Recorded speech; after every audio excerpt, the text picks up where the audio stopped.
দুনিয়ার ফাংশন। দুনিয়াতেও আল্লাহ কিছু নিয়ম কানুনের উপর পৃথিবীকে প্রতিষ্ঠিত করে রেখেছে। যেমন দুনিয়াতে আগুন মানুষকে জ্বালিয়ে দেয়, তো আগুনের মধ্যে জ্বালানোর শক্তি কে দিয়েছে? আল্লাহ দিয়েছে। ছুরি কাটার শক্তি কে দিয়েছে? ছুরিতে আল্লাহ দিয়েছে। এখন ছুরিকে যদি আল্লাহর নবীর চাচা হামজার গলাতেও ধরা হয়, কাটবে, হামজা মরে গেছে, তীরের আঘাত খেয়েছে, মরে গেছে। কত সাহাবী আল্লাহর নবীর জীবদ্দশায় শহীদ হয়ে গেছে।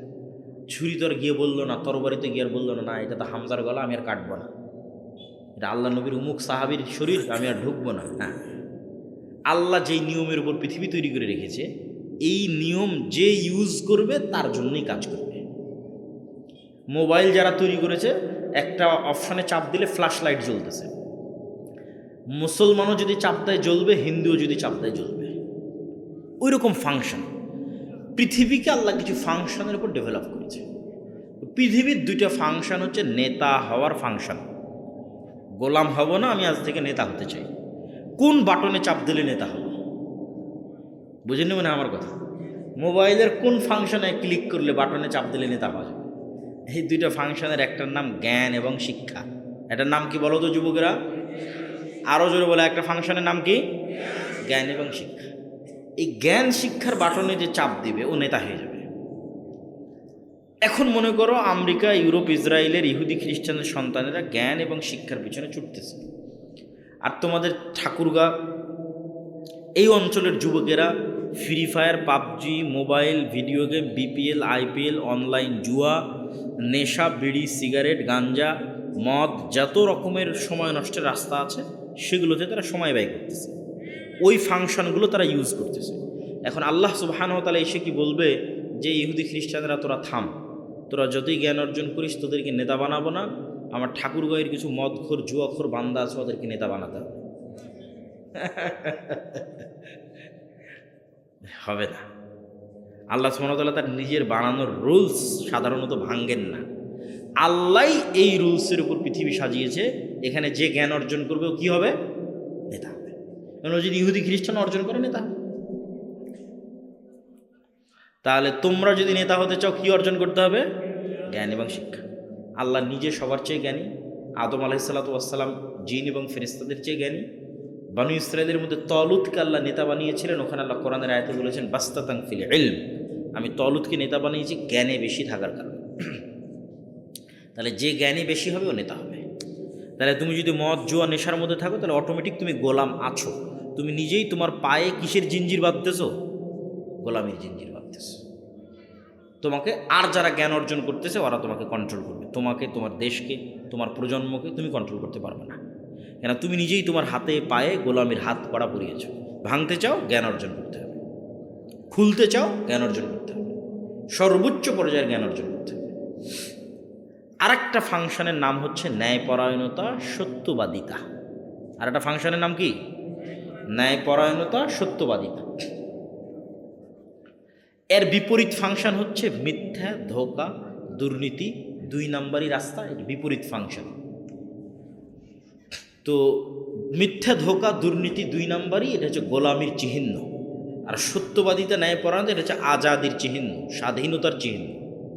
এখন একটা মানুষ সালাত আদায় করে, সিয়াম পালন করে, হজ করেছে, জাকাত দিয়েছে, ওমরা করেছে, কত ওসি, ডিসি, এসপি, মন্ত্রী, মিনিস্টার, এসিল্যান্ড, সাব রেজিস্ট্রার নিবেন, ব্যবসায়ী নিবেন, কে নাই ওমরা করেনি। কিন্তু এই চেয়ারটাতে যখন বসতেছে, ওসির চেয়ারে, 2 নম্বরই করতেছে, মিথ্যা বলতেছে, ঘুষ নিচ্ছে, টাকা না দিলে মামলা লিখতেছে না, চার্জশিট দিচ্ছে না। তাহলে এই লোকটা এখনো বোঝেনি যে ইসলাম কি। ও নিজেই নিজের পায়ে গোলামির জিঞ্জির বাঁধতেছে। এই পদ্ধতি দিয়ে যদি 300 এমপিও নির্বাচিত হয়, এই 2 নম্বরই রাস্তা দিয়ে, লবি, লিয়াজু, আসন বন্টন, আমাকে মনোনয়ন দিতে হবে, ওকে দেওয়া যাবে না, একই দলের 6-7 জন মনোনয়ন নেবে, টাকা পয়সার লেনদেন, ঠিক আছে, দুর্নীতি, মিথ্যা, ধোঁকা, লবি, লিয়াজু, এগুলো রাস্তা অবলম্বন করে মনে করেন বাংলাদেশে 300 এমপি হল, 300 মন্ত্রী হল। তাহলে এই 300 এমপি, 300 মন্ত্রী আপনাদের দৃষ্টিতে নেতা হতে পারে, কিন্তু বাস্তবে এরা সবাই গোলাম। বাস্তবে সবাই কি বলেন তো? গোলাম। এবং একজন উসমান হাদির মতো সত্যবাদী ন্যায়পরায়ণ নেতার চেয়ে একজন ওসমান হাদির মতো সত্যবাদী ন্যায়পরায়ণ নেতা এরকম হাজার গোলাম এমপি মন্ত্রীর চেয়ে শ্রেষ্ঠ। এটা পাওয়ার। মুসলমানরা যদি বলে যে না আমরা জিততে পারতেছি না, তাহলে এটা অন্য কোথাও সমস্যা। আল্লাহর সাহায্য নিশ্চিত হচ্ছে না, এই জন্য বিজয় হচ্ছে না। ইমান বিল গায়েবে ইয়াকিন নাই, এই জন্য বিজয় হচ্ছে না। সবাই বস্তুবাদী হয়ে গেছে, দুনিয়ামুখী হয়ে গেছে। সবাই আর 5টা বছর বাঁচতে চায়, কারো পরকালের উপর ইয়াকিন নাই। ঠিক আছে? এবং কেউ এই অদৃশ্য জগতের জিনিসগুলোকে ইউজ করতেছে না। নামাজই পড়ে না, জিকিরি করে না, তো আল্লাহকে কি সাহায্য করবে? তো গণনার মধ্যেই নাই আল্লাহ। ভাগাড়ে পড়ে গেলেও আল্লাহ দেখবে না যে কে ভাগাড়ে পড়ে মারা গেল। খুব ভালো করে জানেন যে কার সাহায্য ছাড়া জিততে পারবে না। 2, এটাও উনি খুব ভালো করে জানেন যে আল্লাহর সাহায্য আসমান থেকে দুনিয়াতে নামিয়ে আনতে হলে, টেনে নামাতে হলে আমি মোহাম্মদ আমাকে রাতের সালাতে দাঁড়াতে হবে। খুব ভালো করে জানেন। ফাতাহাজ্জাত বিহি নাফিলাতান লাক আসা আন ইয়াবআসাকা রাব্বুকা মাকামান মাহমুদা। খুব ভালো করে জানেন উনি রাতের সালাতে আমাকে দাঁড়াতে হবে। তাহলে আমাদের জন্য শিক্ষা কি? পৃথিবীর সর্বশ্রেষ্ঠ নবী আল্লাহর সাহায্য পাওয়ার জন্য রাতের সালাতে তাকে দাঁড়াতে হচ্ছে, লম্বা রাতের সালাত। আর আমরা মুসলমানেরা 5 ওয়াক্ত সালাত আদায় না করেই শুধু তাকবীর দিয়ে, সম্মেলন করে, মিছিল মিটিং করে আর ভোট দিয়ে ইসলামকে বিজয় করে ফেলব। হবে না। কেন? এইগুলোতে কার সাহায্য নাই? আল্লাহর সাহায্য নেই। আল্লাহর সাহায্য নিশ্চিত করতে হবে। আল্লাহর সাহায্য ছাড়া নবীদের হয় না, আমার আপনার হবে না। তাহলে আল্লাহর সাহায্য নিশ্চিত করার একটা রাস্তা পাওয়া গেল যে কেমনে আল্লাহর সাহায্য আসে। তার 1 নম্বর হচ্ছে সালাত। 1 নম্বর কি? সালাত। যে 5 ওয়াক্ত সালাতে নাই, ওই আল্লাহর গণনার মধ্যেই নাই, কাউন্টের মধ্যেই নাই, গন্তির মধ্যেই নাই। আর যে 5 ওয়াক্ত সালাতে আছে অন্তত গণনার মধ্যে এসেছে। গণনার মধ্যে থাকা অবস্থায় এখন ও যদি রাতে সালাত উঠে আল্লাহ সালাত আদায় করে আল্লাহর কাছে কোনো সাহায্য চায়, আল্লাহ তাকে সাহায্য করবে, ইনশাআল্লাহ করবে। আল্লাহর সাহায্য ছাড়া কিছু হবে না। তো আপনাদের বুঝার সুবিধার্থে, ইয়াং জেনারেশনের বুঝার সুবিধার্থে বলি যে সালাত আল্লাহর সাহায্য পাওয়ার একটা টেকনোলজি। তাহলে বললে তুমি বুঝতে পারবা যে এই টেকনোলজি কিভাবে কাজ করে। তোমাকে বুঝাই, আসলে ওইভাবে করে সেটা বলতেছি না, বুঝার সুবিধার্থে, যাতে বুঝতে পারো যে না, এটা আল্লাহ সুবহানাহু ওয়া তাআলার সাহায্য পাওয়ার ইনস্ট্যান্ট মাধ্যম, ইমিডিয়েট মাধ্যম।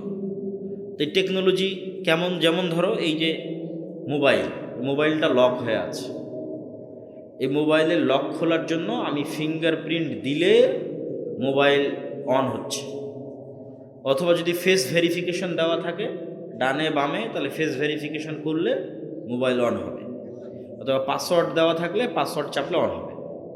এখন মনে করো আমরা একটা দরজার সামনে দাঁড়িয়ে আছি, এই দরজাটা খুব উন্নত প্রযুক্তির দরজা, খুব উন্নত প্রযুক্তির লক লাগানো আছে। যেমন অনেক অফিস আদালতে যাবা, দেখবা কার্ড পাঞ্চ না করলে দরজা খুলবে না, ফিঙ্গার না দিলে দরজা খুলবে না। আমাদের আগের যুগের দরজায় লক লাগতো সিটকালি দিয়ে বা দিয়ে, আর এখন দরজায় লক হয়ে গেছে পাসওয়ার্ড, ফিঙ্গারপ্রিন্ট, কার্ড। তাহলে এইরকমই এর চাইতে অনেক উন্নত প্রযুক্তির একটা দরজা, যেই দরজায় লক ওপেন করতে হলে 3 ধরনের কঠিন পাসওয়ার্ড আছে। 3 স্টাইলের এই পাসওয়ার্ড মিললে ওই দরজা লক হবে। এটা আমি উদাহরণ হিসেবে বলতেছি বোঝানোর জন্য। একটা হচ্ছে ওই দরজাটা নির্ধারিত সময়ই ওপেন হয়, ওই নির্ধারিত সময়ের বাইরে কি হয় না, ওপেন হয় না। তাহলে ওই নির্ধারিত সময়ে ওই দরজার সামনে আসতে হয়। নির্ধারিত সময়ে দরজার সামনে আসলাম, আসার পরে যেমন ফেস ভেরিফিকেশনে আমার চেহারা ধরে রেখেছে আমার মোবাইল, তো ওই রকম ওই দরজার মধ্যে কিছু চিত্র, কিছু পিকচার আপলোড দেওয়া আছে, ইনস্টল দেওয়া আছে, যে এই দরজার সামনে আসবে ও যদি পিকচার কপি করতে পারে তাহলে দরজা খুলবে। শুধু পিকচারে দরজা খুলবে না, ওই প্রত্যেকটা পিকচারের সাথে কানেক্টেড একটা সাউন্ড দেওয়া আছে। ওই পিকচার দেওয়া অবস্থায় ওই আওয়াজটাই বের করতে হবে। এত উন্নত প্রযুক্তির দরজা। এই সাধারণ প্রযুক্তির দরজা না খালি ফিঙ্গার দিলাম আর খুলে গেল না। তাহলে পিকচারে যেমন এইভাবে দাঁড়ালাম, এটা একটা ছবি ওখানে এখন আপলোড দেওয়া আছে, এই ছবির সাথে সাথে একটা সাউন্ডও ওর সাথে মিলতে হবে। আলহামদুলিল্লাহ রব্বিল আলামিন ছবি আর সাউন্ড মিলতেছে। রুকুতে চলে গেলাম, রুকুর পিকচার ওখানে আছে, রুকুর পিকচারের সাথে ওখানকার পিকচার মিলতেছে। এখন রুকুর যে সাউন্ড সুবহান রব্বিল আজিম ওই সাউন্ডের সাথে মিলতেছে। তাহলে নির্ধারিত সময়ে নির্ধারিত পিকচারে এবং নির্ধারিত আওয়াজে যখন মিলে গেছে তখন দরজাটা খুলে গেছে। তো আমি যেটা বুঝালাম, সালাত এর চেয়েতেও উন্নত প্রযুক্তির টেকনোলজি, যেটা সাথে সাথে আল্লাহর যে সাহায্যের দরজা আছে দরজাকে উন্মুক্ত করে দেয়। বলেন আল্লাহু আকবার। সাথে সাথে এই জন্য সূর্যগ্রহণ আল্লাহ নবী তাড়াহুড়ো করে সালাত শুরু করে দিল, কেন এটা ডাইরেক্ট আনলক হয়, যেটা আল্লাহর সাহায্যের দরজা ওটা সাথে সাথে কী হয়ে যায়, ওপেন হয়ে যায়, খুলে যায়। বৃষ্টির দরকার, সালাত আদায় করো। এই জন্য যুদ্ধের মাঠেও সালাত দেওয়া আছে। যুদ্ধের মাঠে তো যুদ্ধের লজিক অনুযায়ী, দুনিয়ার সিস্টেম অনুযায়ী সবাই মিলে যুদ্ধ করলে ভালো হয়, কিন্তু এই যে গায়েবের নির্ধারিত লজিক ভিন্ন, গায়েবের কার্যকরণের সূত্র ভিন্ন। গায়েবের কার্যকরণের সূত্র হচ্ছে তুমি আল্লাহর সাহায্য না পেলে ইসলাম এবং মুসলমানদের নামে জিততে পারবে না। আর আল্লাহর সাহায্য পেতে হলে শুধু দুনিয়ার উপর ভরসা করে লাভ নেই, তোমাকে আল্লাহ যে টেকনোলজি দিয়েছে ওটা ইউজ করতে হবে, সেটা হচ্ছে সালাত। তাহলে এখন যুদ্ধের মাঠেও জিতার জন্যই তোমাকে কি করতে হবে, সালাত করতে হবে, কিছু করার নেই। তাহলে অর্ধেক যুদ্ধ করো, অর্ধেক সালাত আদায় করো, এটার নাম সালাতুল খৌফ। কেন তোমাদের বিজয় ওখান থেকেই হবে, আসমান থেকে নামবে। ইসলাম এবং মুসলমানদের বিজয় আসমান থেকে অবতীর্ণ হবে, আল্লাহর সাহায্য। তাহলে আল্লাহর সাহায্য পাওয়ার একটা সর্বশ্রেষ্ঠ এবং সর্বোচ্চ প্রযুক্তির টেকনোলজি কি, সালাত।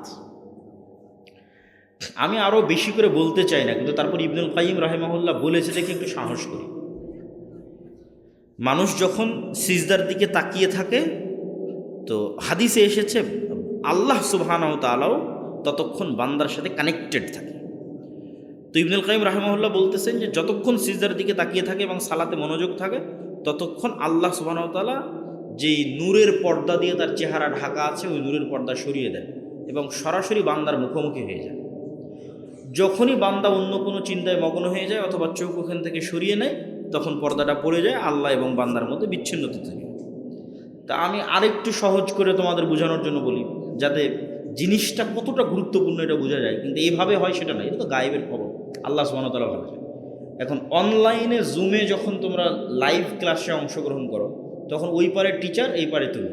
তো যতক্ষণ ইন্টারনেটের কানেকশন আছে ততক্ষণ টিচারও তোমাকে দেখতে পাচ্ছে, তুমিও টিচারকে দেখতে পাচ্ছ। তো তোমার এই ইন্টারনেটের বদৌলতে তুমি আর তোমার টিচার 1000 কিলোমিটার দূরে থাকার পরও একসাথে একত্রিত হয়ে যে তোমরা কথোপকথন করতেছো এবং ক্লাস নেওয়া দেওয়া করতেছো, আল্লাহর কসম করে বলছি এর চেয়ে বেশি উন্নত মানের প্রযুক্তি হচ্ছে মানুষের কালব আর এই সালাত। এর ডাইরেক্টলি কানেক্টেড আল্লাহ সুবহানাহু ওয়া তাআলার সাথে। এই দুনিয়ায় বসে থেকে 7 আসমানের উপরে আল্লাহ সুবহানাহু ওয়া তাআলার সাথে যোগাযোগ তৈরি হবে সরাসরি, ওই ইন্টারনেটের চেয়ে পাওয়ারফুল। কেন এই পৃথিবীতে একটা সর্বোচ্চ প্রযুক্তির মেশিন আছে, সেটার নাম কালব। এটা দুনিয়াতে তৈরি হয়নি। মানুষের কালবের মধ্যে যে রুহ দেওয়া আছে, এই রুহ দুনিয়াতে তৈরি হয়নি, এটা আল্লাহর পক্ষ থেকে এসেছে। ওইটার মাধ্যমে কানেকশনটা তৈরি হয়, কালবের মাধ্যমে। তাহলে আমরা দেখছিলাম যে আল্লাহর সাহায্য পাওয়ার একটা বড় মাধ্যম সালাত। যেই সালাতে নাই, ওই আল্লাহর গন্তির মধ্যেও নাই। ওই যে তুমি ক্লাসে অনুপস্থিত, জুম ক্লাসে অনুপস্থিত, তাহলে তোমাকে কে গণবে? তোমাকে কেউ গণনার মধ্যে সার্টিফিকেটও দিবে না, কিচ্ছুই দিবে না। তাহলে এখানে ওইভাবে আল্লাহর সাথে 5 ওয়াক্ত সালাতে দিনে 5 টাইমে কানেক্টেড না থাকতে পারলে ইসলাম এবং মুসলমানের নামে কোনো বিজয় হবে না। তাহলে আগে সালাত আদায় করতে হবে, সালাত দিয়ে শুরু, সালাত দিয়ে আল্লাহর সাথে যোগাযোগ তৈরি হয়। পয়েন্ট নাম্বার 2, আরেকটা সর্বোচ্চ প্রযুক্তির টেকনোলজি আছে যেটা আল্লাহর সাহায্য পৃথিবীতে নামাতে পারে, সেটা হচ্ছে জিকির। আরও ভালো করে বললে সকাল সন্ধ্যের জিকির। তো জিকির কেন পাওয়ারফুল? জিকির পাওয়ারফুল এটা বুঝতে হলে তোমাকে বুঝতে হবে সাউন্ড টেকনোলজি পৃথিবীর সর্বোন্নত প্রযুক্তির টেকনোলজি। সাউন্ড। আজকের বিশ্বের mobile, internet, phone call, camera, TV সব দাঁড়িয়ে আছে যেই টেকনোলজির উপর। ওই টেকনোলজির নাম হচ্ছে আলোর তরঙ্গের মধ্যে দিয়ে ডাটা ট্রান্সফার করা, লাইটের ওয়েভের মধ্যে দিয়ে ডাটা ট্রান্সফার করা। আমি কথা বলতেছি আলোর তরঙ্গের মধ্যে দিয়ে, আমার কথাটা মোবাইলের সাহায্যে, নেটওয়ার্কের সাহায্যে এখন আমেরিকাতে গিয়ে বাজতেছে। এই যে আলোর তরঙ্গ আমরা ইউজ করতেছি মানুষেরা, এটা আগে থেকেই ছিল, আমরা জানতাম না, এখন আমরা জানতে পেরেছি যে ওটা ব্যবহার করতেছি। এইটার উপর আমাদের পুরো সভ্যতাটা, এখনকার সভ্যতাটা দাঁড়িয়ে আছে। ইন্টারনেট দাঁড়িয়ে আছে, মোবাইল, ক্যামেরা, টিভি সব দাঁড়িয়ে আছে এটার উপর, যে আলোর তরঙ্গ ব্যবহার করে ডাটা ট্রান্সফার হয়। তো আমরা এর চাইতেও উন্নত প্রযুক্তির একটা টেকনোলজির কথা বলতেছি, যেটা আওয়াজের উপর দাঁড়িয়ে আছে। এই টেকনোলজির জ্ঞান পৃথিবীর কোনো বিজ্ঞানীর কাছে নেই। এই টেকনোলজির কিছু জ্ঞান, সামান্য কিছু জ্ঞান সুলাইমান আলাইহিসসালাতু ওয়াসসালামকে আল্লাহ দিয়েছিলেন। রানী বিলকিসের যেই সিংহাসন চোখের পলকে উপস্থিত করা হলো সুলাইমান আলাইহিসসালাতু ওয়াসসালামের দরবারে, এটা জিনদের শক্তিতেও সম্ভব নয়। এটা ছিল, অনেক চিন্তা ভাবনা করলে দেখা যাবে এটা আসলে ছিল সাউন্ড টেকনোলজি। পিরামিড যে এত উপরে তৈরি হয়েছে, এত উঁচুতে, এখনকার প্রযুক্তি দিয়ে অত উঁচুতে পাথর নিয়ে যাওয়া সম্ভব নয়। তো অনেক বিজ্ঞানী গবেষণা করে বের করার চেষ্টা করে, সেটা ছিল সাউন্ড টেকনোলজি, আওয়াজ নির্ভর একটা টেকনোলজি। ওই টেকনোলজির জ্ঞান বিজ্ঞানীদের কাছে নেই। হালকা কিছু জ্ঞান আল্লাহ সুলাইমান আলাইহিস সালাম এবং তার কওম, তার উম্মতকে কিছু দেওয়া ছিল। সেটা কি? সেটা হচ্ছে শব্দ দিয়ে সব হয়ে যায়, শব্দ দিয়ে সব করে ফেলা সম্ভব। কেন শব্দ দিয়ে সব করে ফেলা সম্ভব? আল্লাহ সুবহানাহু ওয়া তাআলা নিজে আসমান এবং জমিন তৈরি করেছে কুন ফায়াকুন দিয়ে। আল্লাহ যা তৈরি করতে যাবে কুন ফায়াকুন, হও হয়ে যাবে। আল্লাহ নিজে এই আসমান, জমিন এবং পৃথিবী ধ্বংস করবে, তার যে সিস্টেম তৈরি করেছে, ওই সিস্টেমটা শব্দের উপর নির্ভরশীল। সেটা হচ্ছে ইসরাফিল বাঁশিতে ফুঁ দিবে, একটা আওয়াজ তৈরি হবে, আওয়াজে সব ধ্বংস হয়ে যাবে। তাহলে আওয়াজ কত পাওয়ারফুল! আওয়াজে সারা পৃথিবী ধ্বংস হবে, আওয়াজ দিয়ে সারা পৃথিবী ধ্বংস হবে। সূর্য ভেঙে যাবে, আসমান ফেটে যাবে। আবার সব মানুষ যখন মরে গেছে, কেউ পৃথিবীতে জীবিত নাই, জিবরাইল, মিকাইল, মালাকুল মউত সব মরে শেষ। আল্লাহর আরশ বহনকারী ফেরেশতারাও মরে শেষ। এখন আল্লাহ কিয়ামত কায়েম করবে। তো কিয়ামত কায়েমের জন্য ইসরাফিলের আরেকটা বাঁশির আওয়াজ হবে, যেই বাঁশির আওয়াজে সব ফেরেশতা, সব মানুষ আবার নতুন করে জীবিত হবে। তাহলে আওয়াজের কত শক্তি! আওয়াজের শক্তি কত, যে সব মানুষ জীবিত হয়ে যাবে আওয়াজে, আর সব মানুষ মরেও গেল আওয়াজে, পৃথিবী ধ্বংস হয়ে গেল আওয়াজে। এটা আপনি আরও ভালো বুঝবেন, গায়েবের আর একটা নিউজ আল্লাহ দিয়ে রেখেছে। এটা গায়েবে সংঘটিত হচ্ছে, আমরা জানি না, বুঝতে পারি না, কিন্তু হচ্ছে। আল্লাহ সুবহানাহু ওয়া তাআলা বলছেন ইউসাব্বিহু লিল্লাহি মা ফিস সামাওয়াতি ওয়া মা ফিল আরজ, যে এই আসমান, জমিন এবং তার মধ্যে যা কিছু আছে, জীব জন্তু, জড়বস্তু, জড় পদার্থ, কীট পতঙ্গ, পঙ্গপাল, ধূলিকণা, বালিকণা, সব 24 ঘন্টা আল্লাহর তাসবিহ পাঠ করতেছে। আল্লাহু আকবার, বলেন আল্লাহু আকবার। 24 ঘন্টা আপনার গায়ের যে জামা আছে, এটার থেকে আওয়াজ বের হচ্ছে। আমার এই গায়ের জামা থেকে কি বের হচ্ছে? আওয়াজ বের হচ্ছে। এই মাইক থেকে আওয়াজ বের হচ্ছে, এই কাঠের চেয়ার থেকে আওয়াজ বের হচ্ছে, এই মোবাইল থেকে আওয়াজ বের হচ্ছে, এই যে পোস্টার, এখান থেকে আওয়াজ বের হচ্ছে, এই যে টাকা, এখান থেকে আওয়াজ বের হচ্ছে। এরা সবাই 24 ঘন্টা কি পাঠ করতেছে? তাসবিহ। এটা কিন্তু গায়েবের নিউজ, গায়েবে কিন্তু এটা হচ্ছে। তো ওই পিঁপড়া যে চলতেছে, পিঁপড়ার চলার আওয়াজ আপনি পান। এখন আশেপাশে যদি কোথাও পিঁপড়া হাঁটে, আমি কি বুঝতে পারবো? সম্ভব নয় বোঝা, কেন আমি তো আওয়াজ পাচ্ছি না। কিন্তু পিঁপড়া চলার কিন্তু আওয়াজ হয়। পিঁপড়া চলার একটা কি হয়? আওয়াজ। এটা আবার অন্য প্রাণী বুঝতে পারে, যেমন হাতি বা এদের মতো যারা সূক্ষ্ম আওয়াজ ধরতে পারে, ওরা বুঝতে পারে। তাহলে পিঁপড়ার আওয়াজ যেমন আমি বুঝি না, এরকম এখানে 24 ঘন্টা আওয়াজ তৈরি হচ্ছে, আল্লাহর তাসবিহ পাঠ হচ্ছে, এটা কিন্তু আমি বুঝতে পারতেছি, কিন্তু হচ্ছে। শুধু এতটুকুই না, এরা সব আওয়াজ বুঝে। এরা সবাই কি বুঝে?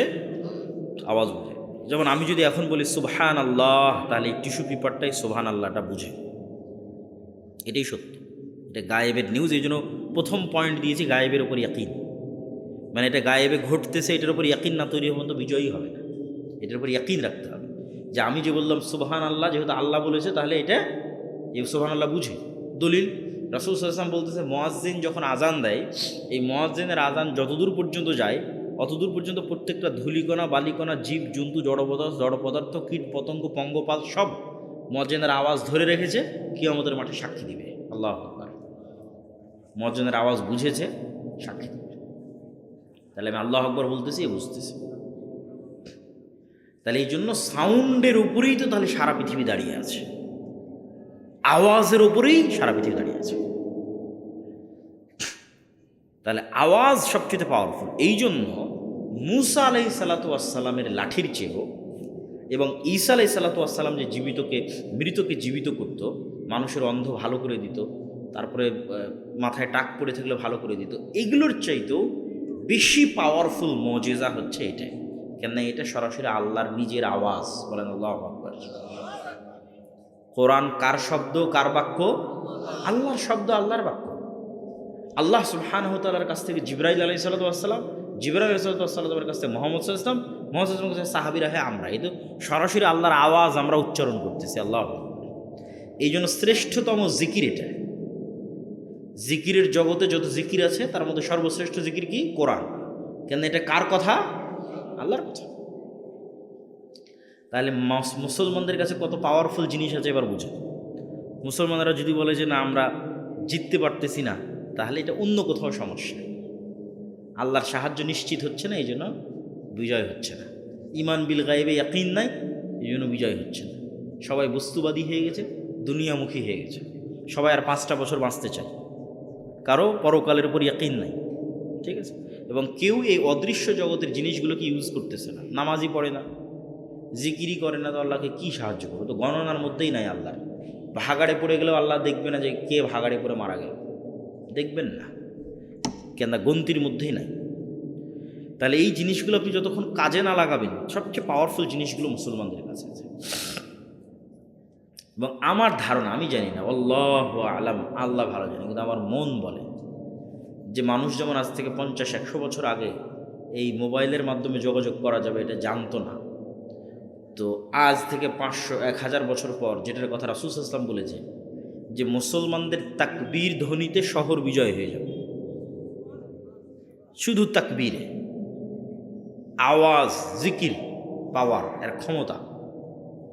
কেননা ওই দেওয়ালটা এই তাকবীর বোঝে। আল্লাহু আকবার। এই তাকবীরটা দেওয়াল বোঝে, এলাকা বোঝে। তো এরকম এক যুগ চলে আসবে যখন মুসলমানদের জিকির, তাকবীর, সুবহানাল্লাহ, আলহামদুলিল্লাহ, আল্লাহু আকবারই যুদ্ধ বিজয় হয়ে যাবে। ওটা রাসূল সাল্লাল্লাহু আলাইহি ওয়াসাল্লাম হাদিসেও বলেছে। তাহলে জিকির খুবই পাওয়ারফুল। আমরা কিন্তু সালাতের মধ্যে বেশিরভাগ 90% জিকির করি। সালাতের মধ্যে 90% জিকির করি। আপনাকে আমি দেখাই, তাহলে বুঝবেন যে সালাতের মধ্যে একটা ইবাদত জিকির দিয়ে সাজানো আছে। মুয়াজ্জিন যখন আজান দিচ্ছে, ওই আজান পুরোটাই জিকির। আল্লাহু আকবার, এটা জিকির। লা ইলাহা ইল্লাল্লাহ, এটা জিকির। এগুলো কিন্তু দোয়া নয় যে আল্লাহর কাছে আমি কিছু চাচ্ছি, আল্লাহ তুমি আমাকে এটা দাও, সেটা নয়। কিন্তু শুধু আল্লাহর বড়ত্ব বর্ণনা করে। আল্লাহু আকবার জিকির, লা ইলাহা ইল্লাল্লাহ জিকির।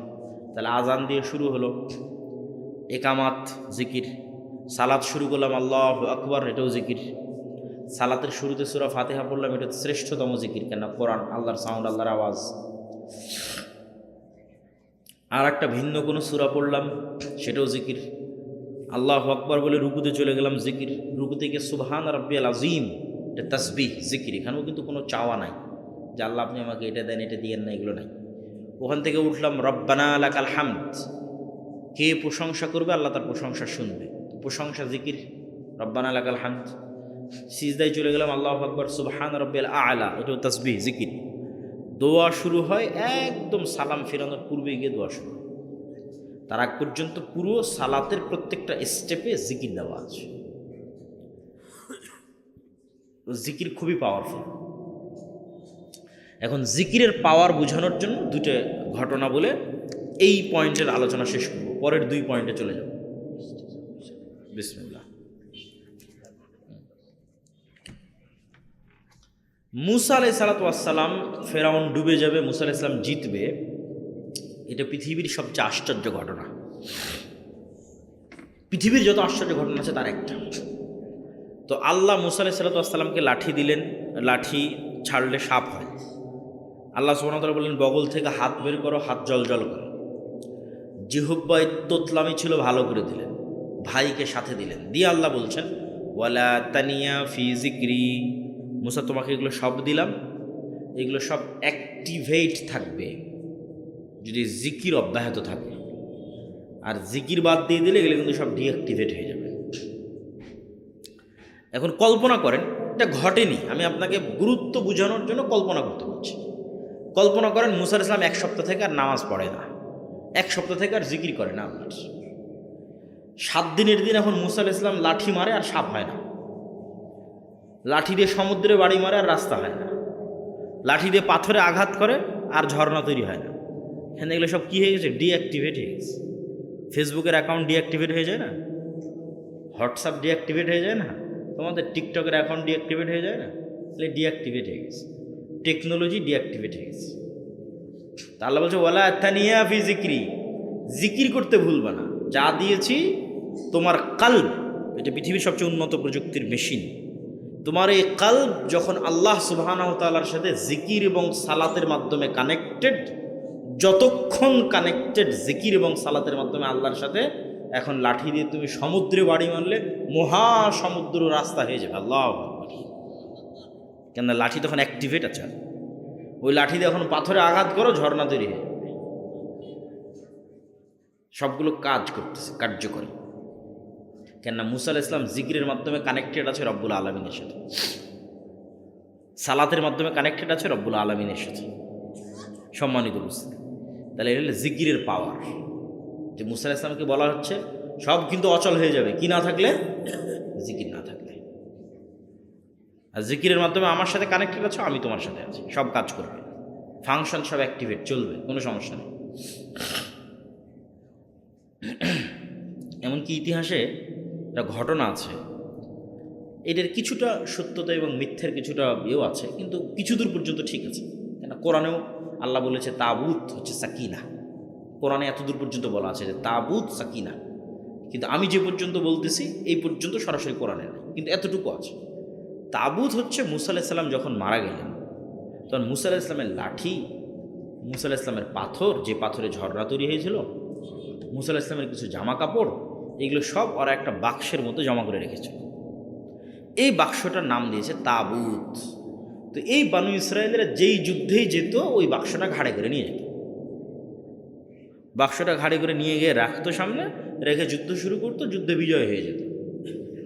পরে ওই বিভিন্ন বড় বড় জাতি প্রজাতি তারা চিন্তা করে কি কারণে এরা জিততেছে, বলে এই তাবুতের কারণে।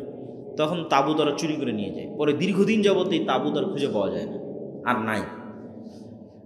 তো ইহুদিদের ধারণা যে এই তাবুত আমাদের যে মসজিদে আকসা, এই যে মসজিদে আকসার যে ডোম অফ দ্য রক, সবুজ গম্বুজ, এই সবুজ গম্বুজের নিচে যে বিশাল পাথর, যেটা মনে করা হয় যে পৃথিবী শুরুর প্রথম পাথর, ওই পাথরের নিচে অথবা মসজিদে আকসার নিচে কোথাও এই তাবুত আছে।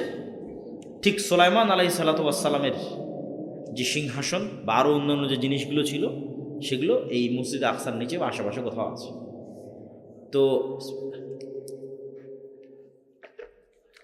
তো ইহুদিরা এতটা পাগল কেন? মসজিদে আকসা লাগবেই, মসজিদে আকসা নিতেই হবে, ওই শক্তিগুলোর সন্ধানে, অলৌকিক মজিজার যে শক্তি, যেগুলো এক সময় তাদের কাছে ছিল, সেগুলোর সন্ধানে ওরা এতটা পাগল হয়ে আছে যে মসজিদে আকসায় যতদিন মুসলমানরা সালাত আদায় করছে, ততদিন তো এটাকে নেওয়া যাচ্ছে না, খোঁড়া যাচ্ছে না, অনুসন্ধান করা যাচ্ছে না, ওরা খুঁড়ে দেখতে চায়। তো যাক, আমরা অন্যদিকে চলে গেলাম, জিকিরের পাওয়ার। জাকারিয়া আলাইহিস সালাতু ওয়াস সালাম, তো ওরা ওইদিকে পাওয়ার খুঁজে বেড়াচ্ছে, সেই ইহুদিরা। আর সবচেয়ে বড় পাওয়ার আল্লাহ কাদের কাছে দিয়ে রেখেছে? মুসলমানদের কাছে দিয়ে রেখেছে। সরাসরি কার আওয়াজ? আল্লাহ সুবহানাহু ওয়া তাআলা। এই কোরআন যদি মুসলমানরা পড়ে, বুঝে, শিখে, পৃথিবীর কোনো শক্তি নেই মুসলমানদের পরাজিত করতে পারবে, কোনো শক্তি নেই। তো জাকারিয়া আলাইহিস সালাতু ওয়াস সালাম বলতেছে তার সন্তান দরকার। আল্লাহ বললেন সন্তান হবে, জাকারিয়া আলাইহিস সালামের নিজেরই বিশ্বাস হয় না সন্তান হবে। আল্লাহকে বললেন আল্লাহ চিহ্ন দাও, আল্লাহ বললেন চিহ্ন হচ্ছে সকাল সন্ধ্যার জিকির করবা। বলেন আল্লাহু আকবার। এবার দুইটা পয়েন্ট বাকি আছে বক্তব্যের।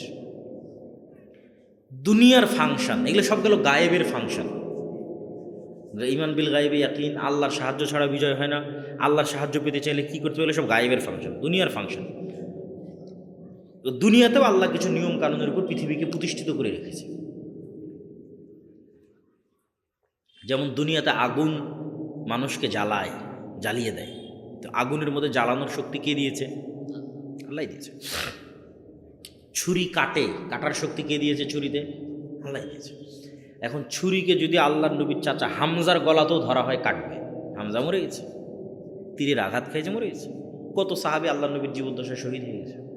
ছুরি তো আর গিয়ে বললো না, তরবারিতে গিয়ে আর বললো না, না এটা তো হামজার গলা, আমি আর কাটবো না, এটা আল্লাহ নবীর উমুক সাহাবীর শরীর, আমি আর ঢুকবো না। হ্যাঁ, আল্লাহ যেই নিয়মের উপর পৃথিবী তৈরি করে রেখেছে, এই নিয়ম যে ইউজ করবে তার জন্যই কাজ করবে।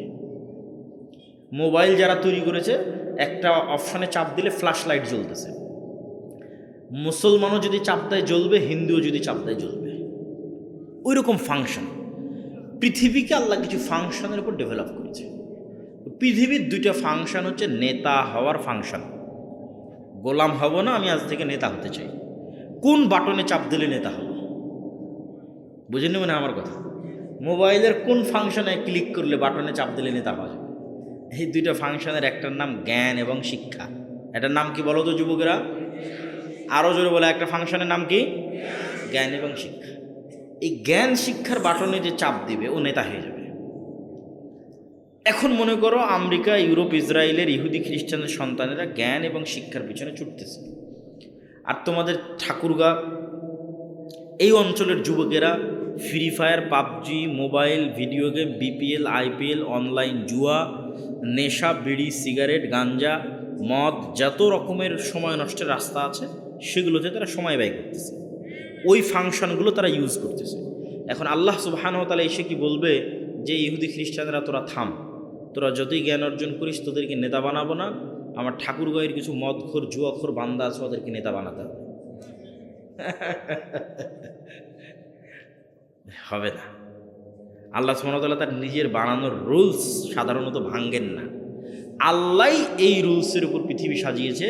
এখানে যে জ্ঞান অর্জন করবে ও কী হবে? নেতা হবে। কারণ ও যদি ইহুদি খ্রিস্টান অর্জন করে নেতা হবে। তাহলে তোমরা যদি নেতা হতে চাও কী অর্জন করতে হবে? জ্ঞান এবং শিক্ষা। আল্লাহ নিজে সবার চেয়ে জ্ঞানী। আদম আলাইহিসসালাতু ওয়াসসালাম জিন এবং ফেরেশতাদের চেয়ে জ্ঞানী। বনী ইসরাঈলের মধ্যে তলুতকে আল্লাহ নেতা বানিয়েছিলেন। ওখানে আল্লাহ কোরআনের আয়াতে বলেছেন বাসতাতান ফিল ইলম, আমি তলুতকে নেতা বানিয়েছি জ্ঞানে বেশি থাকার কারণে। তাহলে যে জ্ঞানী বেশি হবে ও নেতা হবে। তাহলে তুমি যদি মদ জুয়া নেশার মধ্যে থাকো তাহলে অটোমেটিক তুমি গোলাম আছো। তুমি নিজেই তোমার পায়ে কিসের জিঞ্জির বাঁধতেছো? গোলামির জিঞ্জির বাঁধতেছো।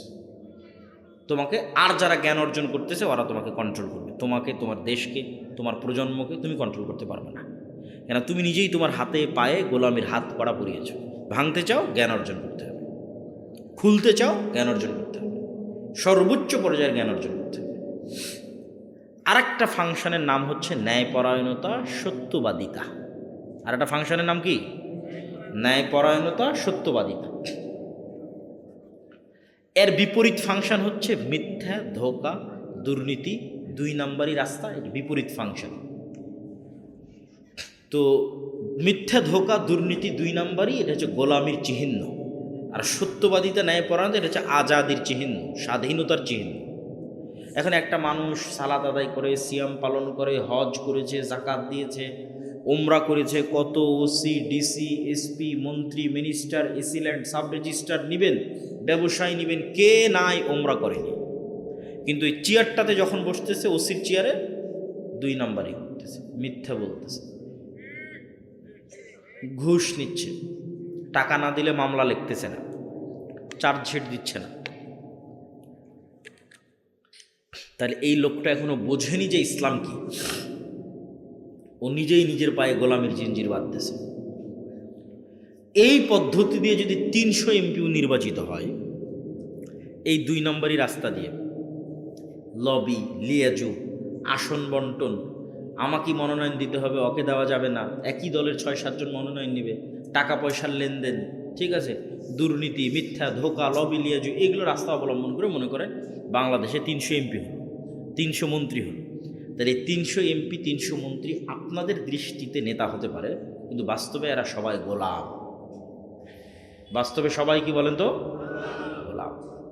এবং একজন ওসমান হাদির মতো সত্যবাদী ন্যায়পরায়ণ নেতার চেয়ে একজন ওসমান হাদির মতো সত্যবাদী ন্যায়পরায়ণ নেতা এরকম হাজার গোলাম এমপি মন্ত্রীর চেয়ে শ্রেষ্ঠ। এটা পাওয়ার। কুকুর মাত্র 2 ধরনের আলো দেখে। এই যে পুরো যে চেহারাটা আপনি আমাকে দেখতেছেন, যে আমি কতটুকু লম্বা, কতটুকু মোটা, মুখে কেমন দাঁড়িয়ে আছে, গায়ের রং কেমন, এই পুরো অবয়বটা পৃথিবীর অন্য প্রাণীদের দেখা অনেক কঠিন। তার মধ্যে কুকুর বলা যায় দেখতেই পায় না, আবছা আবছা দেখে, কিছু হালকা, পরিপূর্ণ রূপ নয়। এই জন্যই দেখবেন যে কোনো ঘরের মধ্যে যখন আপনি একটা পাখি ছেড়ে দিবেন, ওই পাখি জানালা খুঁজে পাবে না। আপনি ঠিকই দেখতে পাচ্ছেন ওই যে ওখানে ফাঁকা আছে, ওই দিকতে বের হওয়া যাবে, আর ওই পাখি দেখবেন উড়ে উড়ে শুধু বাড়ি খাবে। কি জন্য? ওর দেখার দৃষ্টিসীমা আর আপনার দেখার দৃষ্টিসীমার মধ্যে পার্থক্য আছে। যেমন আমরা ফেরেশতাদের দেখতে পাচ্ছি না, কিন্তু ফেরেশতার জিনেরা আমাদেরকে ঠিকই দেখতে পাচ্ছে। এটা ডাইমেনশনের পার্থক্য আমাদের সাথে অন্যান্য প্রাণীদের যেমন। তাহলে কুকুর কিভাবে আমাকে আপনাকে চিনে? আমার আপনার গন্ধে। আর গন্ধের সূক্ষ্মতা প্রচুর কুকুরের। প্রত্যেকটা জিনিসের গন্ধ গ্রহণের তার ক্ষমতা মানুষের চাইতে 10,000 গুণ বেশি। 100-200 গুণ নয়, 10,000 গুণ। যেই জিনিসের আপনি বলবেন, এমনকি দুনিয়ার যন্ত্রপাতিও বলবে যে এটার কোনো গন্ধ নেই, ওটার গন্ধ কুকুর পায়। তো সূক্ষ্ম থেকে সূক্ষ্ম বলতে বলতে বিজ্ঞানীরা বলেছে মানুষের যদি ক্যান্সার হয়, তাহলে ক্যান্সার সেলের গন্ধ কুকুর নিতে পারে। ওই ক্যান্সার সেলের গন্ধ কোনো মেশিনও ধরতে পারে না। এমনকি করোনা ভাইরাসের মতো ভাইরাসের গন্ধ কুকুর ধরতে পারে। আরগুলো তো অনেক পরে, এটা তো অনেক সূক্ষ্ম থেকে সূক্ষ্মটা বললাম। তাহলে এমনও গন্ধ কুকুর পায় যে গন্ধ মানুষ পায় না, মানুষের তৈরি যন্ত্র পায় না। ঠিক আছে? তো ঠিক তেমনি এমনও আলো কুকুর দেখে যে আলো মানুষ দেখে না, মানুষের তৈরি যন্ত্র দেখে না। রাসূল সাল্লাল্লাহু আলাইহি ওয়াসাল্লাম বলছে, যখন তোমরা কুকুরের আওয়াজ শোনো তখন শয়তান থেকে পরিত্রাণ চাও। ইযা সামি'তুম নিহাকাল হিমার, গাধার আওয়াজ শোনো, কুকুরের আওয়াজ শোনো, শয়তান থেকে পরিত্রাণ চাও, কেননা এরা শয়তানের আলো দেখতে পায়। তাহলে কুকুর এমন এক প্রকারের আলো দেখে যেই প্রকারের আলো আমরা দেখি না, আমাদের যন্ত্রপাতি দেখে না। ঠিক যেমন কুকুর এমনও গন্ধ নিতে পারে যেটা আমরা দেখি না, আমাদের যন্ত্রপাতি বুঝতে পারে না যে এর কোনো গন্ধ আছে কিনা। তো এটার দ্বারা যেটা বলতে চাচ্ছিলাম আমরা, যে অদৃশ্য জগৎ, আমাদের জগতের মধ্যেই কত রকমের স্তরভেদ আছে। তো এই স্তরভেদ আপনি সাপ নিয়ে গবেষণা করে দেখেন যে সাপ কত দূর পর্যন্ত দেখতে পায়। আপনি একদম সাপের পাশে দাঁড়িয়ে থাকবেন, ঠিক আছে, কোনো আওয়াজ করবেন না, সাপ আপনাকে খুঁজেই পাবে না। আমরা হয়তো সাপকে দেখে ভয় পালিয়ে আসি, কেননা সাপের দৃষ্টিসীমা আরও অনেক সীমাবদ্ধ, নাই বললেই চলে। তো আমাদের পৃথিবীতে বসবাসরত প্রত্যেক প্রাণী নিয়ে যখন আপনি গবেষণা করবেন, দেখবেন এরা এক একজন এক এক জগতে বাস করতেছে। এদের ওই জগতের চলাফেরা, উঠা বসা, শোনা, দেখা, খাওয়া দাওয়া সব ভিন্ন, একজনের থেকে আরেকজনেরটা আলাদা। তাহলে আমাদের দেখা জগতের মধ্যেই যদি এরকম হয়, তাহলে আমি এমন একটা জগতের কথা বলছি যেটা গায়েব, যেটা অদৃশ্য, দেখা যায় না, যেই জগতে জিন বসবাস করে, যেই জগতে ফেরেশতারা বসবাস করে এই পৃথিবীতে। তো এই গায়েবে নির্ধারিত কিছু নিয়ম কানুন আছে, গায়েবে নির্ধারিত কিছু সিস্টেম আছে, গায়েবে নির্ধারিত কিছু লজিক আছে, গায়েবের কার্যকরণের চলাফেরার সব কিছুর ধরন ভিন্ন। গায়েবে উড়বেন কিভাবে, চলবেন কিভাবে, নামবেন কিভাবে, সবগুলোর সিস্টেম ভিন্ন। তো গায়েবে নির্ধারিত ওই সিস্টেমের উপর ইয়াকিন রাখা, যতটুকু কোরআন এবং হাদিসে এসেছে ততটুকুর উপর, যেমন গায়েবের সাথে দুনিয়ার এই জগতের যে মিলবে না, তার একটা উদাহরণ এই যে কিছুক্ষণ আগে বক্তা সাহেব বক্তব্য দিচ্ছিলেন। তো এই যে এখানে 1000 টাকা আছে, এই 1000 টাকা থেকে দুনিয়ার হিসাবে আমি যদি এখন এখান থেকে 500 টাকা ওনার বক্তব্য অনুযায়ী মাদ্রাসায় দিয়ে দিই, তাহলে আমার এখান থেকে 500 টাকা মাইনাস হয়ে যাবে। কিন্তু এটাই সাথে সাথে গায়েবের যে ফর্মুলা আছে, রুলস আছে, ওখানে এটা কিন্তু বাড়া শুরু হয়ে গেছে। ওইটার প্রভাবটা 5 বছর, 10 বছর, 20 বছর পর পাওয়া যাবে। গায়েবের ফর্মুলায় ওটা বাড়া শুরু হয়ে গেছে। ঠিক আমি এই 1000 টাকা একজনকে কর্জ দিলাম, ওই 1000 টাকা ফেরত নেওয়ার সময় 1100 টাকা সুদ হিসেবে নিলাম। তাহলে দুনিয়ার বাস্তবতার জগতে আমি 100 টাকা বেশি ফেরত পেলাম, কিন্তু গায়েবে সাথে সাথে যখন 100 টাকা বেশি নিয়েছি, তখনই গায়েবের সাথে সাথে ওই টাকা কমা শুরু করেছে। গায়েবের লজিক পূর্ব নির্ধারিত। এইরকম দুনিয়ার প্রতিটা কাজের কার্যকরণের একটা সূত্র গায়েবে নির্ধারণ করা আছে, এটা ঘটবেই।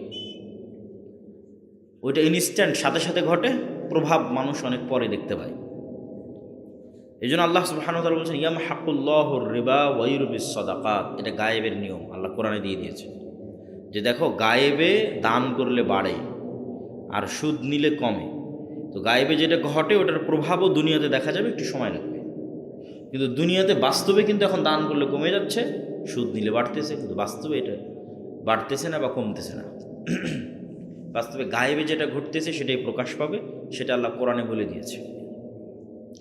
তো গায়েবের এই সিস্টেমের উপর, এই লজিকের উপর যেভাবে আল্লাহ সুবহানাহু ওয়া তাআলা আমাদের জানিয়েছে, ওইটার উপর ইয়াকিন রাখা। শুধু মনে মনে বললাম না দান করলে বাড়ে, কিন্তু মনের মধ্যে খটখট কই কমে তো গেল, বাড়ে কই, তাহলে ইয়াকিন হলো? ইয়াকিন হলো না। গায়েবের নির্ধারিত লজিকের উপর, কার্যকরণের সূত্রের উপর, পদ্ধতির উপর ইয়াকিন রাখা, নিশ্চিত বিশ্বাস, যেন আমি চোখে দেখতে পাচ্ছি যে কমে গেল। ক্যালকুলেশনের খাতায় সত্যি সত্যি কমে গেছে সুদ নেওয়ার সময়, আর ক্যালকুলেশনের খাতায় সত্যি সত্যি বেড়ে গেছে দান করার সময়। এটা যেন আমি চোখে দেখতে পাচ্ছি বেড়ে গেল। এই মানের ইয়াকিন যতদিন অর্জন না হবে, ততদিন মুসলমানদের মুক্তি নাই। ইমান বিল গায়েবে ইয়াকিন ছাড়া মুক্তি নাই। আল্লাহ সুবহানাহু ওয়া তাআলা এই কোরআনের একদম শুরুতেই আল্লাযীনা ইউমিনুনা বিল গায়ব, যারা গায়েবে ঈমান রাখে, একদম শুরুতেই। ওয়া বিল আখিরাতি হুম ইউকিনুন, পরকালের উপর ইয়াকিন রাখে। পরকালও গায়েব, পরকালও গায়েব। সম্মানিত উপস্থিতি, তো গায়েবের উপর ইয়াকিন, এটা মুক্তির পথে যাত্রার একদম প্রথম স্টার্টিং, শুরু, গায়েবের উপর ইয়াকিন। তো এখানে আজকে ফেরেশতারা উপস্থিত হয়েছে, এটিকে আমরা চোখে দেখতে পাচ্ছি না গায়েবের নিউজ কোরআন এবং হাদিসে দেওয়া আছে? গায়েবের সংবাদ কোরআন এবং হাদিসে দেওয়া আছে, এটা গায়েবে ঘটে। রাসূল সাল্লাল্লাহু আলাইহি ওয়াসাল্লাম বলছে একদল ফেরেশতা পৃথিবীতে ঘুরতেই থাকে, যে দেখি কোথায় মানুষ আল্লাহর নাম উচ্চারণ করতেছে, আল্লাহ রাসূলের নাম উচ্চারণ করতেছে। ঘুরতে ঘুরতে দেখে যেখানে মানুষ আল্লাহ আল্লাহ রাসূলের কথা বলতেছে, ওখানে ওরা বসে যায় এবং উঠতে উঠতে উঠতে উঠতে উঠতে উঠতে একদম নিচেই আসমান পর্যন্ত ঠেকে যায়। ফেরেশতাদের মাজমা জমতে জমতে জমতে নিচের আসমান পর্যন্ত ঠেকে যায়। আল্লাহ সুবহানাহু ওয়া তাআলা যদিও জানেন এখানে কি ঘটতেছে, তারপর আল্লাহ ফেরেশতাদের জিজ্ঞেস করেন কি অবস্থা। তখন ফেরেশতারা উত্তরে বলে, আল্লাহ আপনার একদল বান্দা একত্রিত হয়ে ইউমাজ্জিদুনাক ইয়াহমাদুনাক, আপনার একদল বান্দা একত্রিত হয়ে আপনার প্রশংসা করতেছে, আপনার নাম উচ্চারণ করতেছে, আপনার বিষয়ে জানতেছে, কথা বলতেছে। তখন আল্লাহ সুবহানাহু ওয়া তাআলা বলেন উশহিদুকুম আন্নী গাফারতু লাকুম, তোমরা সাক্ষী থাকো আমি আমার এই বান্দাদের ক্ষমা করে দিলাম। ফেরেশতারা বলতেছে, আল্লাহ আপনি যে এখানে উপস্থিত সবাইকে ক্ষমা করে দিলেন, তো ওই যে প্যান্ডেল আলা, সাউন্ড বক্স আলা, এরা তো কোরআন হাদিসের বক্তব্য শুনতে আসেন, এরা তো টাকা ইনকাম করবে, চুক্তি আছে, এই জন্য প্যান্ডেল আর সাউন্ড বক্স ঠিক করতে এসেছে। বুঝেনি মনে হয় আমার কথা? অনেক ক্যামেরাম্যানও হয়তো এসেছে মনিটাইজেশন অন করে কিছু টাকা ইনকাম করবে ইউটিউবে। তো এরকম আরও বিভিন্ন উদ্দেশ্য নিয়ে এখানে মানুষ কী হয়েছে, একত্রিত হয়েছে। কেউ যদি মধ্যেখানে বাদাম বিক্রি করে, তো বাদাম বিক্রি করতে আসছে। তো এদের কি জন্য ক্ষমা হবে? এটা ফেরেশতাদের অভিযোগ আল্লাহর কাছে। তা আল্লাহ সুবহানাহু ওয়া তাআলা বলছে, এটা বোঝার জন্য একটা উদাহরণ বুঝেন। বিয়ে বাড়িতে আপনি আপনাদের এমপিকে দাওয়াত দিয়েছেন, ঠাকুরগাঁয়ের ভবিষ্যৎ অথবা মনোনয়ন প্রার্থী এমপি, বা এমপি হয়ে গেছে, মন্ত্রী হয়ে গেছে। তো এমপি মন্ত্রীকে আপনার বিয়ে বাড়িতে দাওয়াত দিয়েছেন, এমপির সাথে আরও 5-10 জন এসেছে। তো এমপির সম্মানে কিন্তু এই 5-10 জনকে আপনি আটকাবেন না। যে এমপির সাথে সাথে যারা আসছে তারাও ঢুকে যাক। কিন্তু আবার যদি সাধারণ কোনো পাবলিক হয়, আপনি কিন্তু ধরবেন কার দাওয়াত আছে কার নাই। তো আপনাদের সম্মান আল্লাহর কাছে এত বেশি যে আপনাদের সম্মানে এমপি মন্ত্রী মিনিস্টারের চেয়ে বেশি সম্মান। আপনাদের সম্মানে এখানে এখন কে সাউন্ড বক্স লাগাতে এসেছে আর কে প্যান্ডেল লাগাতে আসে সেটা আল্লাহ দেখবে না। এই জনসমাবেশের সম্মানে সবারই ক্ষমা। আল্লাহ আকবার। তাহলে আল্লাহর কথা স্মরণ করার জন্য একত্রিত হওয়া তো অনেক ফজিলতের বিষয়। তা এই যে বর্ণনা দিচ্ছে এটা গায়েবে ঘটতেছে, গায়েবের জগতে রানিং ঘটতেছে, ফেরেশতাদের এখানে উপস্থিতি এবং এই ঘটনাগুলো চলমান। তো এই গায়েবের অসংখ্য বিবরণ আছে, কোরআন এবং হাদিস পরিপূর্ণ। এগুলোর উপর ইয়াকিন রাখা, ইয়াকিন নিশ্চিত বিশ্বাস। যেমন পরকালের উপর ইয়াকিন কি? আমরা সবাই মনে করি যে আমি হয়তো মারা যাব, যেহেতু বলা আছে কোরআন হাদিসে সবাই মারা যাবে, বাস্তবে মারা যায়। কিন্তু মারা যাব মনে করে সাথে সাথেই মনে করি যে আমি হয়তো আর 5 বছর পর মারা যাব, আর হয়তো 2 বছর বাঁচব, আর হয়তো 10 বছর বাঁচব। সবাই আশায় বসে থাকে। এটা ইয়াকিন হলো না। ইয়াকিন মানে সংঘটিত হয়ে গেছে, অতীত। আব্দুল্লাহ বিন আব্দুর রাজ্জাক আসবে না, আব্দুল্লাহ বিন আব্দুর রাজ্জাক এসে গেছে, উপস্থিত। তাহলে আমি মারা যাব এইটা দিয়ে সিদ্ধান্ত সঠিক হবে না। আমি মারা গেছি এই চিন্তা করতে পারলে এবার সিদ্ধান্ত সঠিক হবে। মানে দুনিয়ার যে কোনো সিদ্ধান্ত যখন আপনি গ্রহণ করবেন, তখন যদি আপনার কল্পনায় থাকে যে আমি এই পৃথিবীতে নাই, মরে গেছি, এবার তাহলে ওই যে আল্লাহ যেটা চাচ্ছে যে অবিল আখিরাতে হুম ইউকিনুন, পরকালের উপর তাদের ইয়াকিন, ওটা অর্জন হয়ে গেছে। যদি আপনি কল্পনা করতে পারেন যে আমি এখন পৃথিবীতে নাই, মারা গেছি। আমার এই ঢাকা থেকে আপনাদের ঠাকুরগাঁও আসা এবং এখান থেকে আবার রাজশাহী ফিরে যাওয়া, তো এই যতটুকু সময়ের জন্য ঠাকুরগাঁয়ে আমি এখানে অপেক্ষা করছি, অথবা যতটুকু সময়ের জন্য আপনারা এই প্রোগ্রামে অপেক্ষা করতেছেন, মানুষের এই পুরো 60 বছরের জীবন অতটুকু। বুঝতে পারেনি মনে হয়? সফরের দীর্ঘ সফরে 60 বছর। ঠিক আপনি এখানে এসেছেন, আবার বাড়িতে চলে গেলেন, তো এখানে আধা ঘন্টা আছেন না, আমি এখানে 1-2 ঘন্টা আছি। এটা আমাদের সফরের মধ্যে একটা যাত্রা বিরতি। এখনও মেন্টাল প্রিপারেশনে আছে, এখান থেকে উঠে আমরা রাজশাহীর উদ্দেশ্যে রওনা দেব।